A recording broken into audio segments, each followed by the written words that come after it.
First things first, since we know that these bars have already been on the bike, we obviously had old Loctite up in the threads as well as paint from them being painted, so you always want to clear your threads out.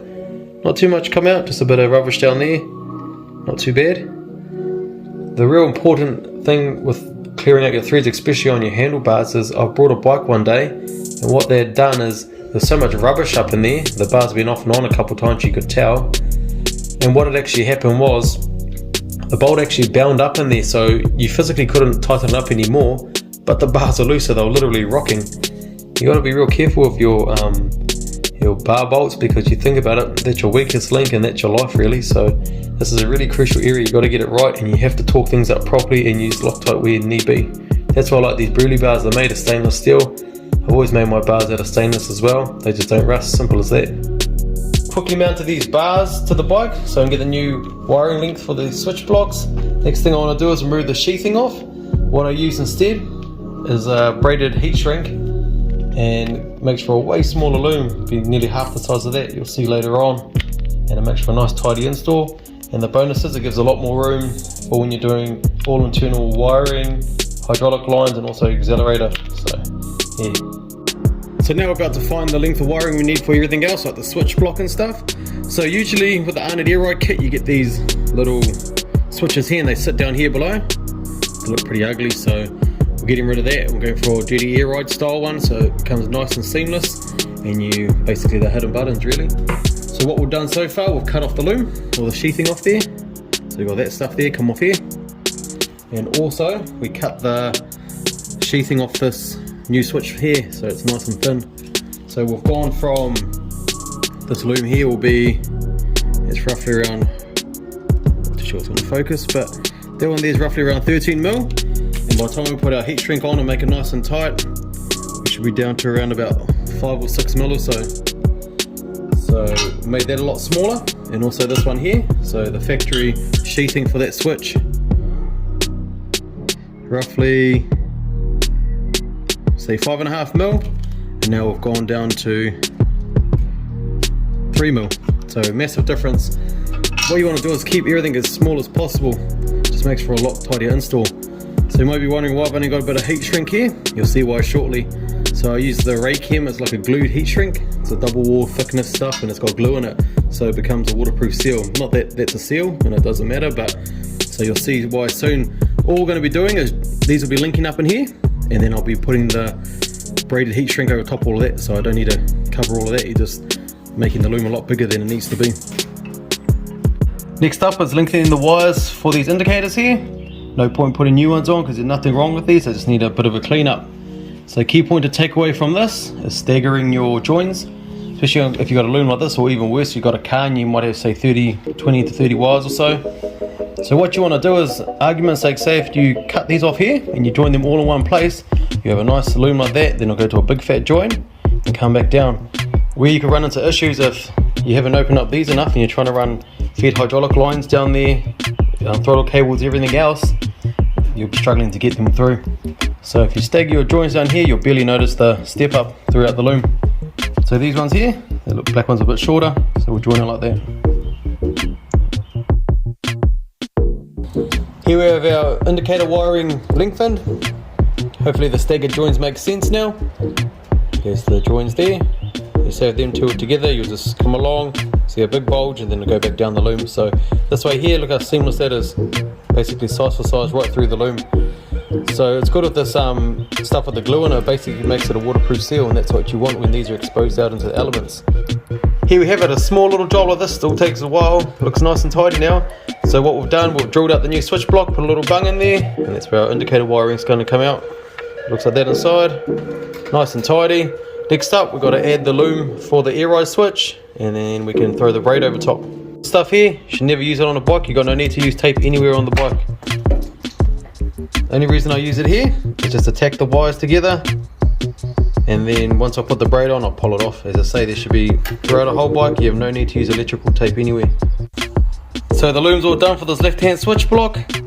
Got the braided heat shrink on there, some more heat shrink there with the 3 smaller looms intersect from the air ride switch, the indicator and the main loom. So let's see how small it is now. about 8.5mm. It's pretty small. So if you look at a lot of bikes, the looms are like nearly twice the size and there's no need for it really. So basically it costs nothing. It doesn't cost anything to make a loom this tidy, it just costs you your time. Here's our wiring looms all done for the switch blocks. So we'll start off with this one here. That one there's got the air rise switch and the indicator as well. We'll measure it up, see what it comes out as. Don't know if you can see that, but it's reading roughly around 7mm. Yeah, 7.5mm. And that one there, it's got a lot less wire, so it'll be a little bit smaller again. So it goes to show you don't need to have big ugly looms. There's literally no need for it. So what we've done, we've put the braided heat shrink there on there and put another little bit of heat shrink there, so now it's a nice waterproof loom. This will be a comparison for this one here with the air rise switch and the indicator. So if we use the factory sheathing on the air rise switch, the factory loom and the two indicators, it measures 21mm, so it's a big difference from say 8mm here to 21mm. Next step up, we're about to feed the loom down through the bars. Pretty simple job. All we have is some builder string with a bit of weight on the end, aka a nut. Attach it to the loom, and where this loom ends, you want to tape it up so it doesn't catch on its way through. Since Burley hadn't made the bars before, so up in this bit here, it's not a 2-inch diameter like the rest of the bars they made later on down the track. So yeah, it's a bit fiddly trying to get it down through that first 90. Then after that, we're good to go. So we'll show you the end result.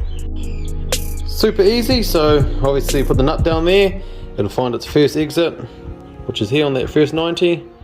Naturally fall down there and come up the hole down the bottom. So now all we need to do is help assist the loom up here, feed that one through while you're pulling on that end down the bottom, and the wiring should come out.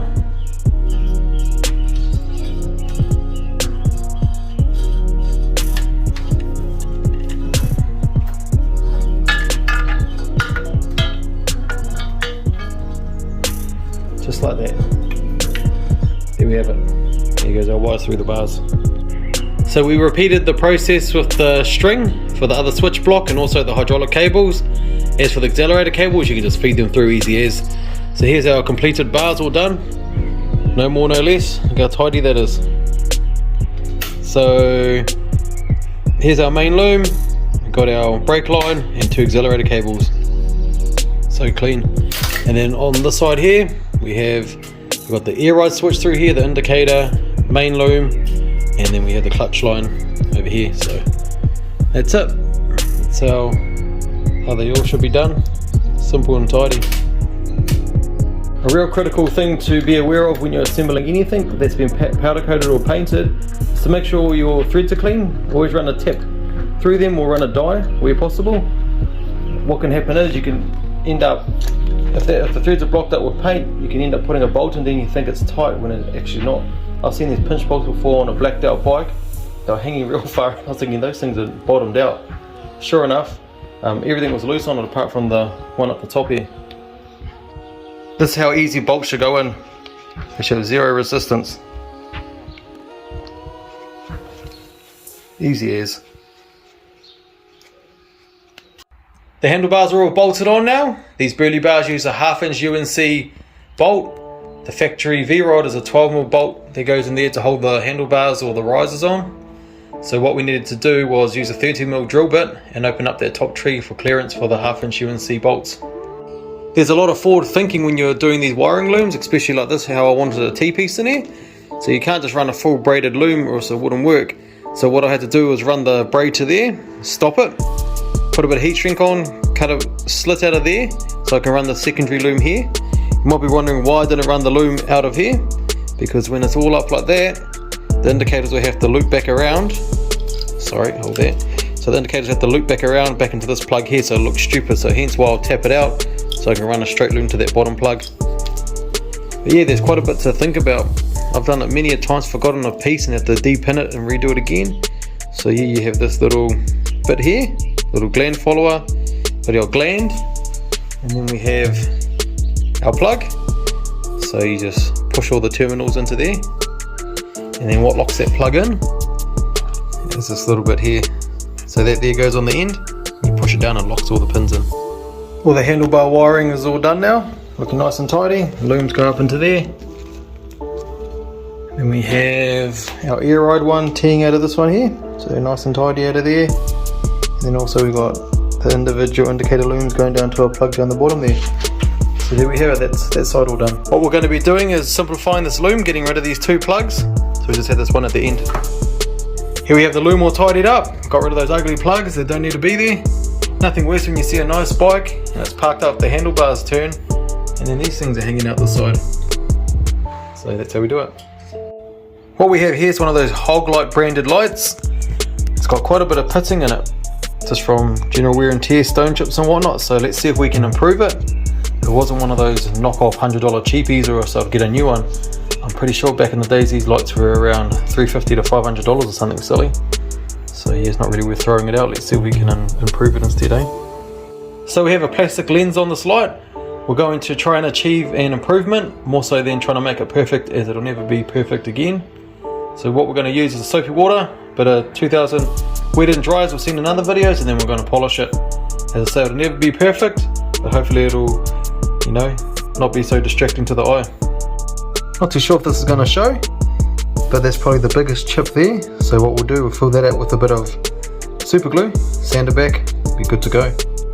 Here we have the light all done, it looks brand new now. Even got rid of the chip. I can't really see it anymore, you can just faintly see it somewhere, but anyhow, that's what it looks like now.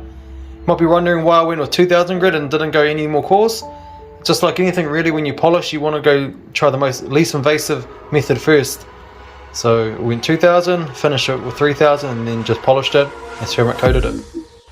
We're now at the final stage for this bar install. Been waiting for these master cylinders to come back. They've been a few weeks away at the painters getting all done. So anyhow, I've assembled them.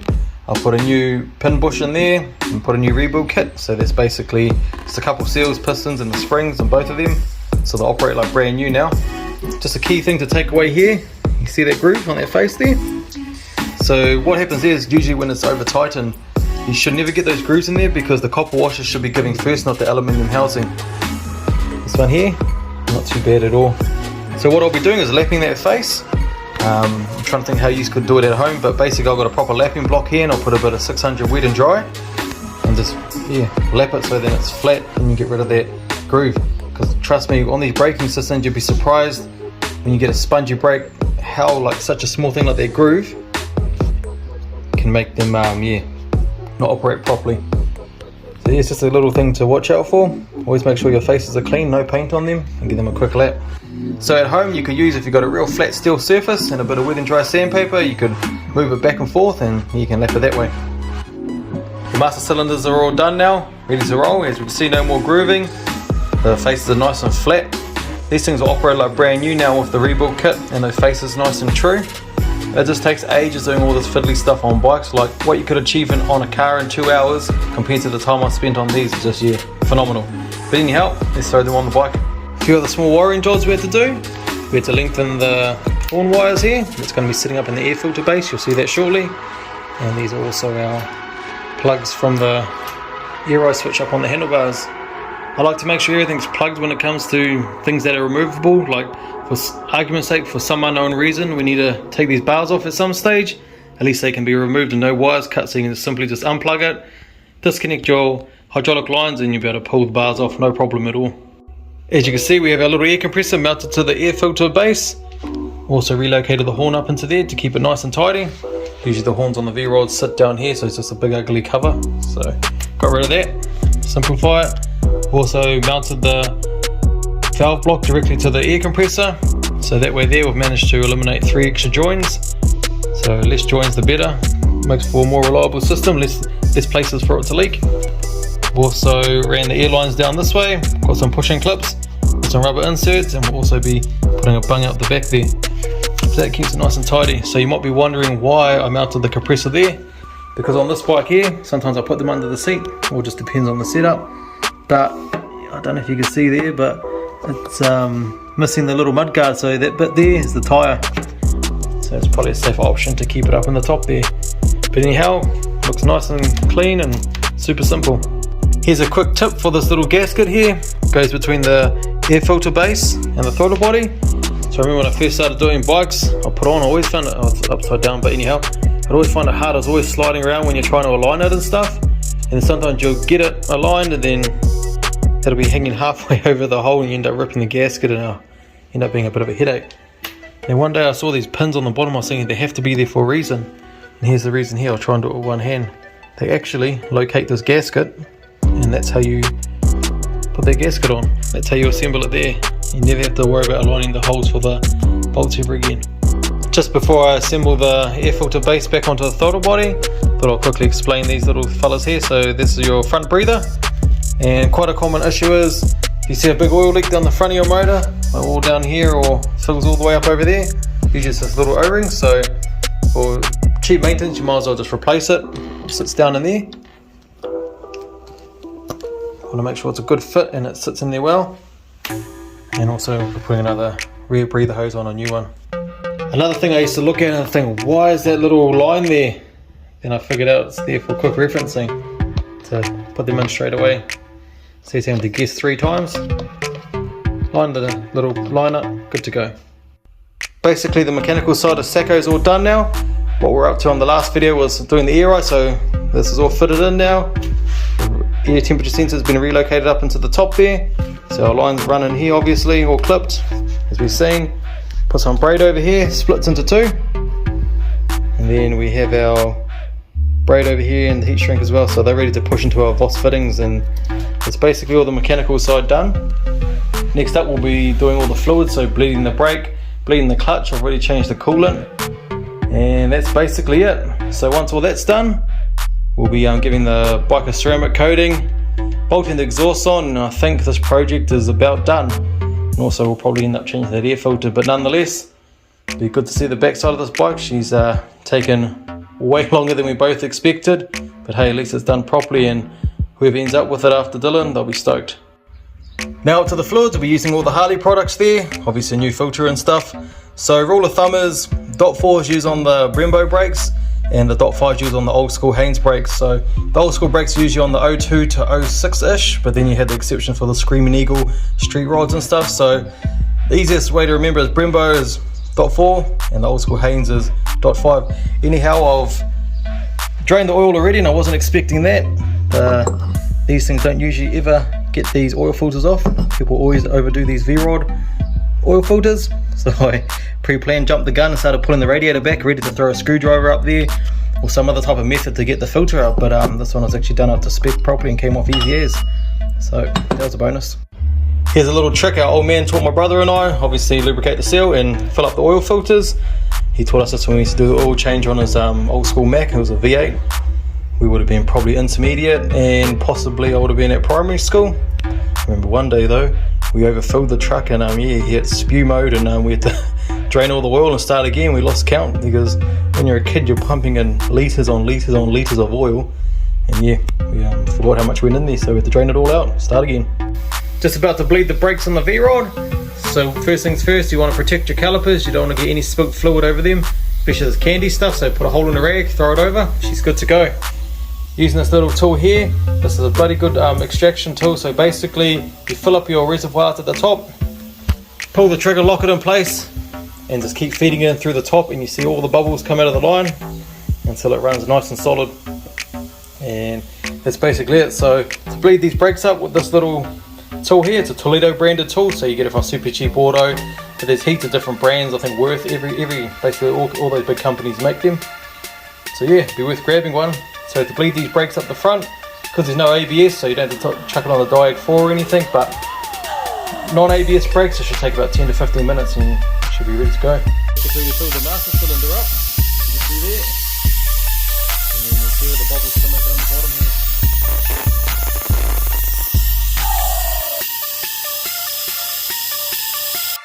So here we have it, Sacco all completed. Now I'll give you guys a quick little walk around and show you all the work that's been done. I'm probably going to miss heaps. We'll just start out with the obvious stuff that I can remember anyhow. Start off the rear light, gave that a quick tint. It's not as dark as it looks in person, used a bit of tint wrap film. Move on down this way, so the swing arm, had to colour sand that, as it had a sticker on it its whole life, so it's all embedded into the clear.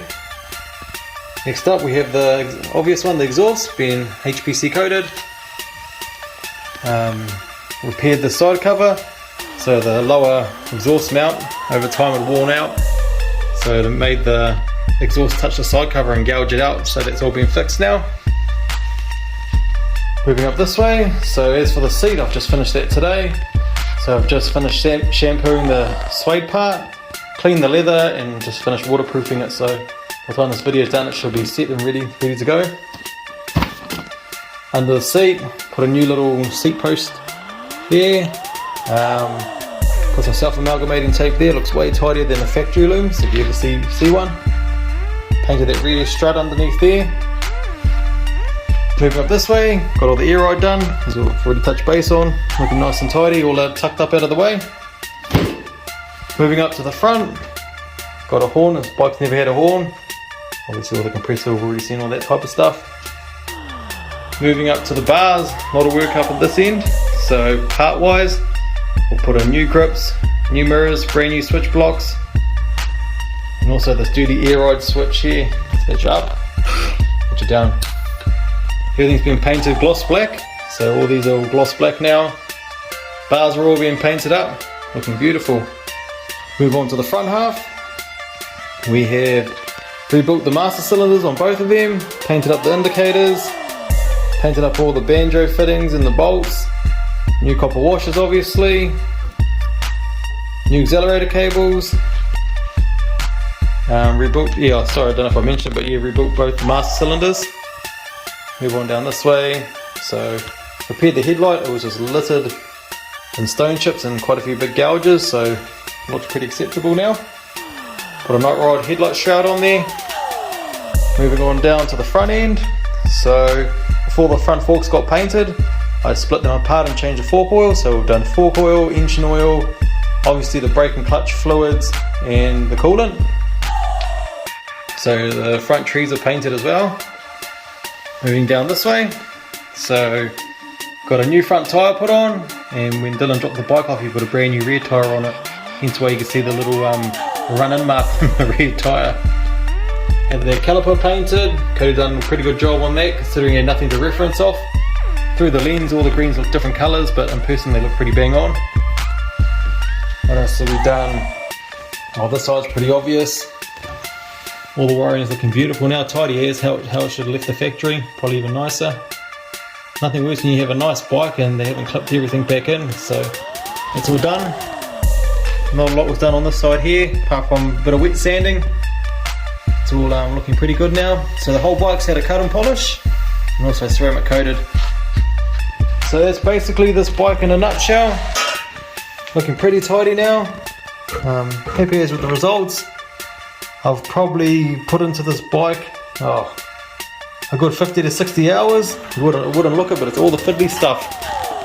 Painting these, routing wires in a different way. Even got our airbag main fuse in there. So yeah, it's all the small stuff that takes so long on these bikes, but at the end it creates a great product.